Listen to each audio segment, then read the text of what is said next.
Hi, everyone, and welcome to the most entertaining podcast with your host for this week, Lagesh. Joining me is a TME regular, Aanu. How you doing, bro? Not bad, bro. How are you? I'm good, man. It's good to be back on the show again. Nice. And today we're circling back to the top five series, and we're going to be discussing our picks for the top five best right backs in the Premier League at the moment. But before we get into the episode, the most entertaining the game of week 11, that was last week's, was the 3-2 thriller between Hull City and Birmingham. Obviously, we like to do the most entertaining game every week. We like to go around the leagues, highlight the big games that we're seeing. And last game was in the championship between Hull and Birmingham. This week, though, we are going to Italy, where we saw a classic game between Milan and Parma. Parma's coach, which used to be one of the backroom staff of Mikel Arteta. So it's very nice to see him have some good games. That's Carlos Cuesta. It kind of was sad for me to see him leave Arsenal. And it's kind of crazy. I never knew about, backroom staff or coaches. But when you get really into the sport, you find out about personalities and you want to support them and be happy for them. So Parma's coach, Carlos Cuesta, doing his first job in Parma as a head coach. And he had a 2-2 draw with Milan. Obviously, Milan are doing really well at the time in Italy. They're top of the table, joint with Napoli. They don't have any European football, so that's helping them a lot to be able to push for the top spot. But it's going to be an interesting season. Milan are definitely one of the favorites. I think Serie A is looking very, very good this year and recent years. The competitiveness has definitely gone up. But yeah, the lesser team fought back from a 2-goal deficit to end a well-deserved point in a game with many chances, a missed sitter, and a few golazos. Those goals were crazy. Salamakers for Milan, he balled out. The number 10 for Parma, he balled out. It was a very, very good game to see a lot of new faces and a lot of good goals. So definitely So, check. Go ahead, bro. what was your favorite goal? Ooh, it had to be the first goal for Parma. That goal, I did not Yeah. see. Oh my God, bro.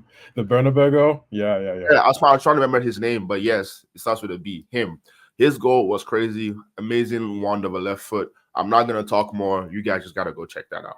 So definitely check the link in the description below to see the most entertaining game of this week, Parma versus Milan. All right, now let's get started. Everybody should be well aware and familiar with the format. The order of the rankings will move from the fifth spot up until the first spot, with each person given a player pick for each position. 5, 4, 3, 2, 1, of course. So we're gonna get into it. Anu, who's your fifth pick for the best right back in the Premier League? Yeah. So my fifth pick is gonna be Mr. Pedro Porro from Spurs. Played 2,500 league minutes in his first two full seasons in the Prem. 3 goals, 7 assists first season. 2 goals, 6 assists second season. Fantastic crosser of the ball. Not the best defender. Pretty bad in the air as well. Can play as a right winger too, in my view. 13 starts from 15 games this season. Because his team's not playing well, he's not playing that well either. But in terms of the quality on the ball, still fantastic. So yeah, that's my number 5 pick. It was hard for me to want to rank a Spurs player, but I definitely have to give him his shouts. Pedro Porro is definitely a top guy as well. He is also in my ranking as number 5.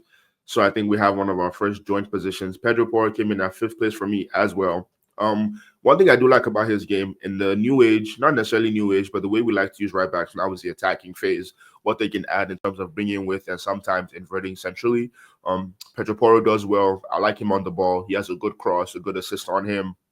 But like you mentioned, his defensive part of his game leaves some things to be desired. I think he could be a better one-on-one defender, a better team unit defender. But I'm not too sure if that's a symptom of him playing at Spurs, which are not great defensively, or that's more on him. I think it's a combination of both of those two things. But yeah, Pedro Porro is a good guy to have on your team, on your fantasy team. If Spurs are doing really well, he will get you a lot of points. But when they're not doing so well, he's gonna be in the negatives because they're gonna concede a lot. So it's like a bit of both. You have to find him in a good place. Before we move forward, I'm just gonna do one honorable mention for me, and that's gonna be Benjamin White from Arsenal. I think 2 years ago he was playing the best football in his career for Arsenal.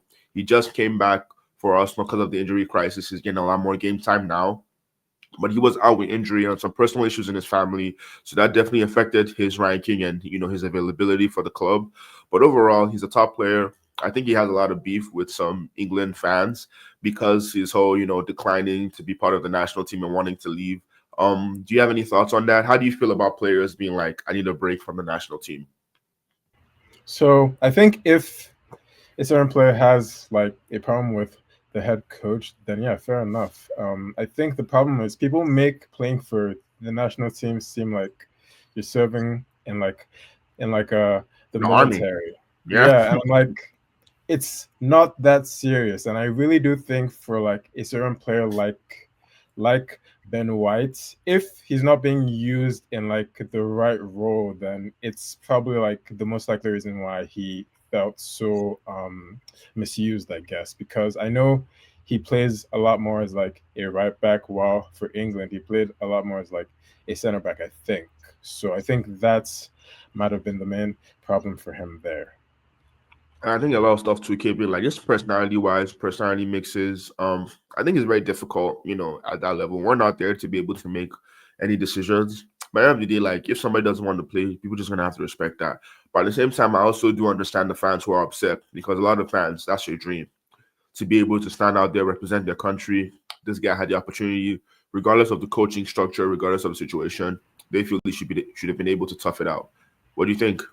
Yeah, but like the thing is like in his favorite role, there are like so many options already. So he's like not the first choice there, and then for like the backup role too as well. So it's like he's not as main of he's not as important of a player for the national team as he was for his club. And I think that Yeah. was the main problem for him.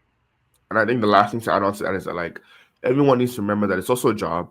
Some people are actually here to do a job, and we all complain about fixture congestion, not enough resting time for players. The schedule is very difficult and tough to manage. So this is somebody who wants to actually have a personal life, and he realizes for me to be able to give my all for my club team, have longevity in my career, also be happy. Maybe I don't need to go over the board for the national team if it's not the best conditions for me anyways. Why go if I'm gonna end up being sad or injured or like whatever negative emotion people go through?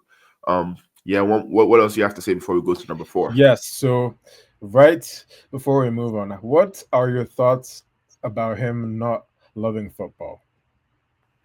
I think it's refreshing. I think it's actually very, very refreshing. I think the thing about it for me is that like I get it. Football is a very passionate very passionate sport, and it's not like he doesn't love football. I'm sure he enjoys a good game. He enjoys playing. Like if you watch Ben White play football, you can actually see someone that's enjoying what they're doing. But let's be real.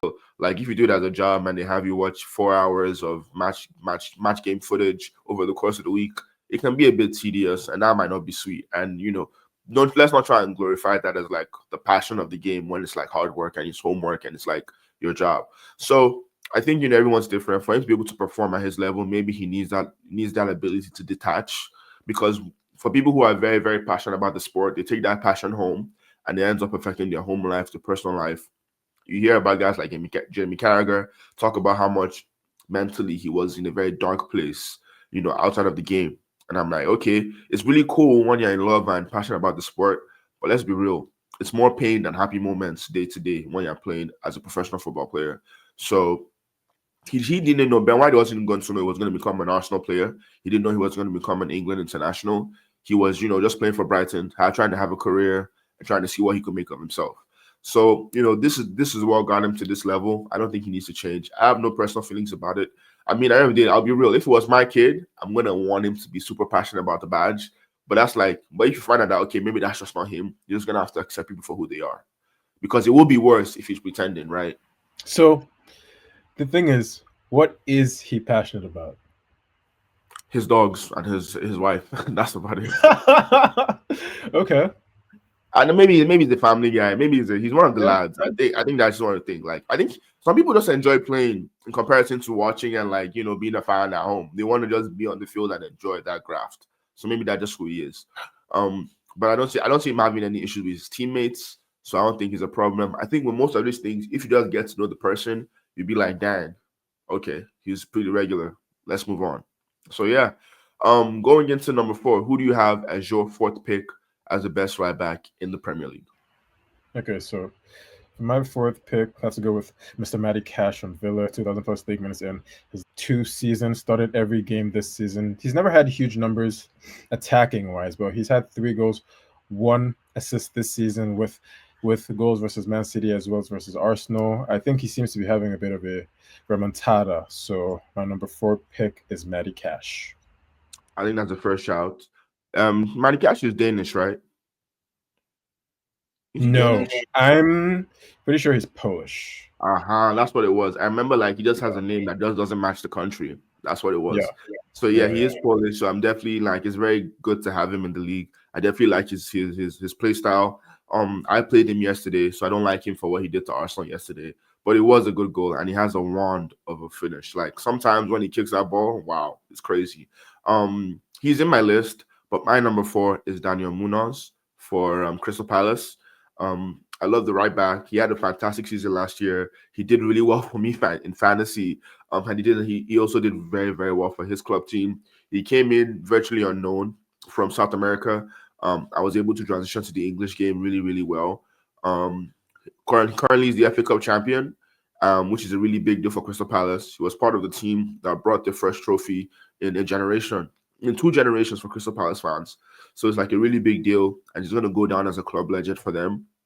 But the problem is, will somebody want to take him away from Palace? That would remain to be seen. I think I would like to see him at a club like Liverpool. I think he would do well there, especially considering the fact that he has, they have right back problems right now. But Daniel Munoz is my pick. I love his graft. I love his passion. I love the way he plays. He's the 4th best right back for me in the Premier League. Going to number 3, who do you have in third? Okay, so my 3rd place pick is Mr. Reece James. The reason he's at 3rd and not higher is because he's not played 2,000 plus league minutes since 2021. Played just over 1,000 league minutes last season. Started 10 from 15 league games this season with 1 goal, 3 assists. I think in terms of the quality he has on the ball is like pretty much unmatched from a fitness perspective, clearly being managed, and he's not as fast as he once was, but still a very, very good player. And I think his future will likely be in central midfield. So my 3rd pick is Reece James. I agree with that. The comment you make about positioning.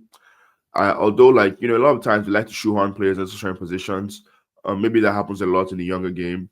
They feel like he's definitely has the attributes to be a right back due to the physical nature of his game. He's very strong, very fast. The ability to be able to contribute offensively and defensively. It's not a terrible pick for him to be a right back. But I think what we've realized with Rich James is he needs recovery, he needs rest. He can't be pushing at 100% every game year on year. And the right back position, the fullback position, as we all know, takes a lot of energy, especially if you're supposed to be an overlapping fullback that has to run a lot. But yeah, I do agree that centrally, I like him a lot. Maybe in center back, maybe in CDM. I think he plays really, really well there. His offensive game is really good. Physically, he's there. I'll talk more about Reece James later. But let's transition to my 3rd pick, who you already brought up. I went with Matty Cash because, first of all, I saw it firsthand how well he is offensively. Like a lot of fullbacks now, they might not be the best defensive units, but they really bring a lot to the team in terms of set pieces, inverting internally, supporting guys, helping in the press, running for days, doing those crosses, and he even scoring goals now. I didn't look at the numbers for the Villa team as a whole, but I'm very, very confident he's in their top 5 goal scorers this season for sure. Matty Cash, obviously, Villa have a very, very a big resurgence ongoing right now. They started the season, couldn't win in the first 7 games, but I'm pretty sure they're on an 8-game winning streak right now. And I think the game against Arsenal might have made that 9 games in a row of wins, which is a really big deal. I heard over the course of the weekend, or not this weekend, but the previous weekend, going into this week, that your Villa might need to be put in the title conversations. I think that's a bit of a stretch, just because of like the squad is not deep enough. Europe is going to come into play. Other cup competitions are going to come into play, and then obviously it will fluctuate their position. But I do feel they're good enough for a Champions League push for sure. I think one of them, Chelsea, Newcastle, should be in those Champions League places for sure.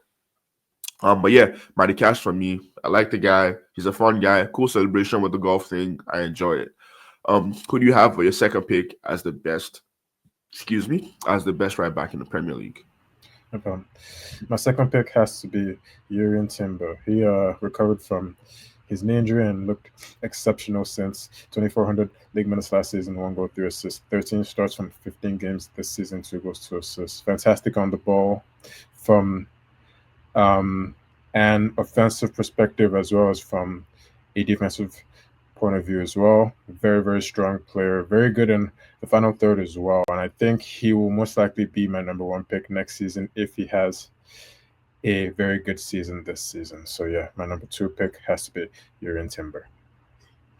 I love Urian. I love Urian. I think what's really interesting is the whole conversation of Urian versus James.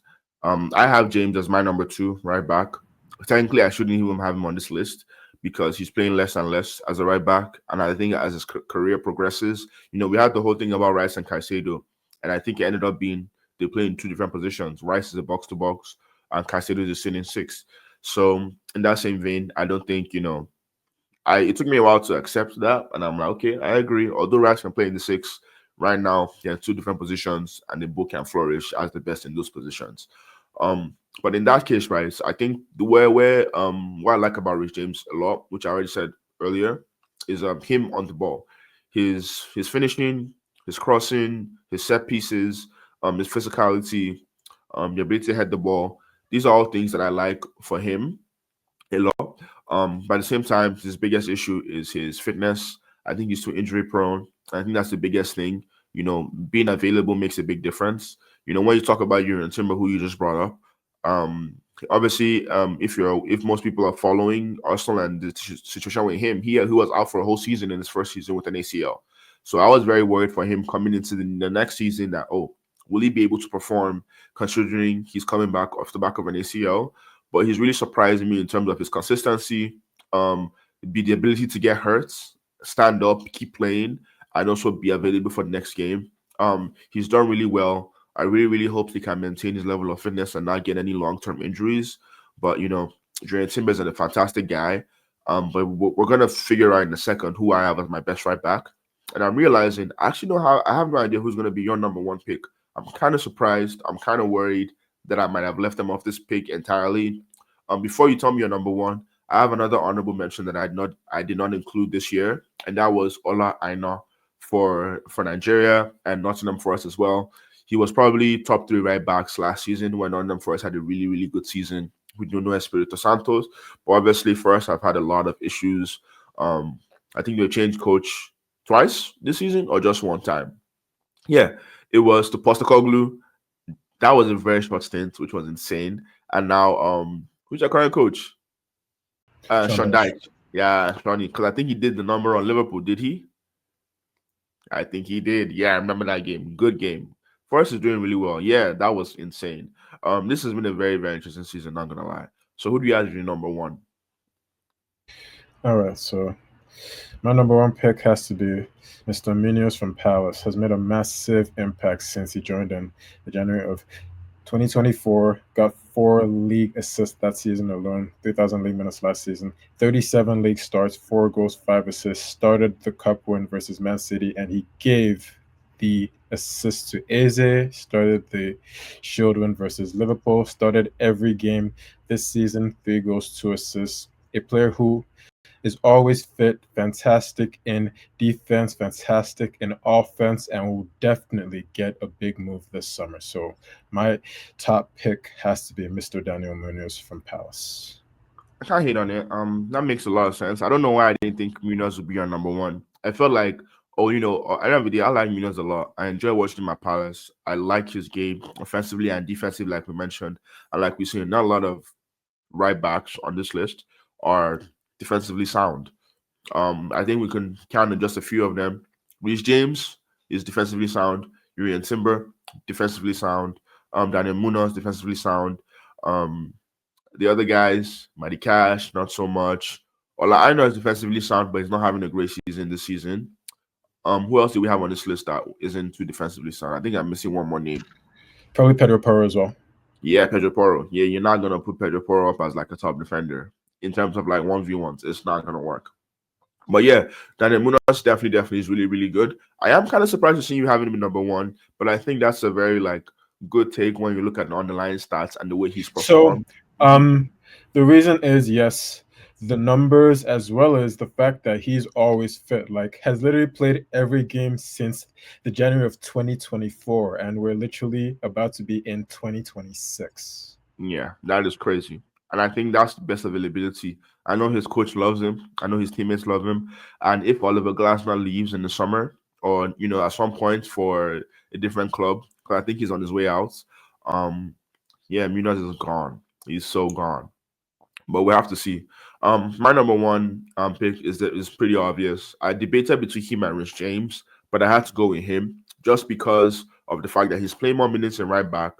But the reason why I want to go, 1v1 versus you, my pick is Urian Timber, and I want to like argue with you why you believe Munoz over Timber because some of the stuff that although I'll give you for longevity since 2024 up until now, Munoz has been playing. Timber doesn't have that because of the ACL thing, but the ACL is just an underlying thing that's happening to a lot of players right now, and it's just the nature of our sport. But post that ACL, right, Timber has been very, very good in terms of making himself available, playing across competitions, and now he's also supporting Arsenal by playing in centre back with Saliba, Gabriel, and Mosquera all out injured. And also, Timber is scoring goals and he's getting assists. So I think on all those metrics, apart from the availability thing, I think Timber matches Munoz for everything. And I think he's even better offensively, better on the ball. And like when I see Timber dribble, I'm like, wow, how are you right back dribbling like this? What's your take? So I really don't think we should fall for a lot of the aesthetics because that's not exactly what we're like looking for here, right? So the reason why I picked Munoz was simply because he actually won a trophy. A, B. Regarding numbers, final product wise, I'm pretty sure for Timber. 1 second, he had 1 goal, 3 assists last season. While for Munoz, he had 4 goals, 5 assists. While this season, Timbers had 2 goals, 2 assists. While for this season, Munoz has had 3 goals, 2 assists. So it's more that he is playing just as well for a smaller team is the main reason why he's my number one pick here. I know I can't argue with the trophy. Once you bring out the trophy thing, especially for Epic, for Crystal Palace, considering the opposition, considering the history of it and what it means to them, I think it's a fair shot to give Daniel Munoz the best right back for you. But I think the reason why I ended up doing the 1-2 with Reece James and Urian Timber, because I think, and you make a good point. And I really like a lot of the times with conversation online, fans and everything like that, we're looking at the shiny new toy, the big clubs. We don't really pay enough mention or thoughts to what's happening below the top six. But Daniel Munoz definitely deserves a shout. And it's actually kind of sad that no one is bringing him up in the bigger, wider media conversation when they're all talking about Yuri and Timber versus Rich James. I think Timber is better than Rich James as a right back, but I think Rich James might be a better football player overall, in my opinion, if he can stay fit. But if he's not So fit, it makes no point. There's no point. yeah, so I think from a fitness perspective, yeah, has to be Timber. I think for Reece James, unfortunately, I don't think we will ever see like the best of him. I think he could have been one of the best of all time, but because of his problem with so many injuries, sorry, because of his problems rather with so many injuries, it's just a huge, huge problem. Like, dude, he's literally not played 2,000 league minutes since the pandemic. I know. And he's not getting Yeah. younger. Mm-hmm. But that's why I think a position change is necessary for him, and I think they're Yeah. seeing that at the club level. But I think right So, now um, he could be the utility guy for Chelsea yeah. So, because he's smart enough to fill out any position when needed. 100%. And sorry to interrupt you there. No problem. Um, I know a lot of people see his future, and me too. Excuse me, in central midfield. But actually, I think the best role for him might be right center back. Low Yeah, key, low key, yeah. low key. Not too Yeah, much running because even in CDM, exactly. you're doing a lot of running, a lot of A lot of challenges, a running lot in of CDM, stuff. man. Yeah. Yeah, yeah. So it really might have to be like that RCB. Maybe if he has a really really good like say he had like a really good like LCB with him. Because I'm thinking when you say RCB, you're talking about in the three center back formation, right? Or Yeah, two. yeah. Yeah. Yeah, Great. so that way he can still like, because if he's in a three, right, he can still support the team. He can like Exactly. venture forward, do other things. If he's in a two, that's a lot of defensive responsibility on a 1v1. But Yes. hey, guys like Cannavaro could do that. So perhaps he could grow into that, position. But I think for now, yes, being that auxiliary guy in a three back would be fantastic for him. Not too much running, can still support the team offensively, can play out from the back, can help defend and like guard the rest of the defense. He's a really good guy. Like when he played Oh against yeah. Arsenal, he Oh was yeah. probably 100%. best player on the pitch, Rich James. Mm-hmm. Like, Mm-hmm. yeah. So like that was like okay for me. I was like, wow. As a midfielder, as like a 1v1, like on a 1v1 basis, him versus anybody, Rich James will back himself and he will Oh yeah. do a good job in terms of like any facet of the game. He's well coached, well trained, and you can tell he's a product of like a good academy, system. Obviously, injuries and fitness are his next hurdle, and he needs to work on being able to overcome it and become a more, you know, longevity kind of player for him to be able to maximize his career. Because everybody likes Rhys James. I don't think there's any Mm-hmm. Rhys James haters out there. He's a No. top guy. Not, no, he's a good guy. Everyone likes Rhys James. I have nothing negative to say about the guy. We just want to see him fit. Not too fit. Like I always tell to my Chelsea, my cousin, Not too fit, you said? not too fit. Like, listen, I want Chelsea to do well. As long as you're number two to Arsenal's number one, I'm good. Mm-hmm. But yeah, any other thing you want to bring up before we close out the episode? No. All right. But again, thank you for joining us, guys. Like the video if you enjoyed this, and let us know your opinions in the comments below. Subscribe and hit the bell to be notified of our next episode, where we will be discussing our thoughts on the 2026 World Cup group stage. We're almost there, guys. The World Cup is coming soon. Oh my God, I'm excited. Have a great week, everyone, and thank you so much for joining us.